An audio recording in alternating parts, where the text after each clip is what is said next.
শিৱসাগৰত অলপ দিনৰ আগতে খোলা এখন কেফে চবৰে ফটো ভিডিঅ'ত দেখি আছোঁ, কিন্তু আহিবলৈ সময় পোৱা নাই। আজি ভাবিলোঁ শিৱসাগৰ আহিছোঁ যেতিয়া সোমাই যাওঁ আৰু আপোনালোককো ৰিভিউ এটা দি যাওঁ। শিৱসাগৰ আহিলে টুকটুকিত উঠি ফুৰা মজাই বেলেগ। আমি গৈ পালোঁ কেফেখন, কিন্তু তাত সোমোৱা নাই। ইভিনিং টাইম আছিল আৰু ফুলবোৰো ফুলিছে, ইমান ধুনীয়া লাগিছিলে লোকেশ্যনটো।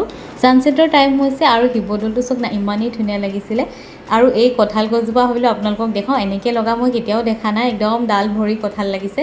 ছানছেট হোৱাৰ পাছত আমি আহি গ'লোঁ কেফেলৈ, আৰু কেফেখনত সেইটো টাইমত লাইটখিনি জ্বলিছিলে যে বৰ ধুনীয়া লাগিছে দেখিবলৈ। তাতে আমি অলপ ফটো তুলি ল'লোঁ আৰু ভিতৰত সোমাই দেখিলোঁ আজি বহুত ভিৰ।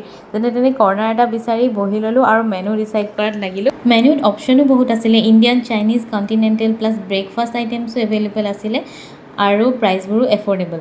ইণ্টেৰিয়ৰ ডেক'ৰেশ্যন এণ্ড লাইটিংখিনি বহুত ভাল লাগিলে। খানা অহালৈকে আমি অলপ ফটো তুলি ল'লোঁ, তাৰপিছত আমাৰ খানা আহি গ'ল। অৰ্ডাৰ কৰিছিলোঁ baby corn, Lime soda, coffee and একেবাৰে শেষত পিজ্জা। আমি যিখিনি অৰ্ডাৰ কৰিছিলোঁ খাইটো বাৰু ভালেই লাগিল। মই কিন্তু নন ভেজ ট্ৰাই কৰা নাই, যদি আপোনালোকে ট্ৰাই কৰিছে কেনেকুৱা পাইছে জনাব।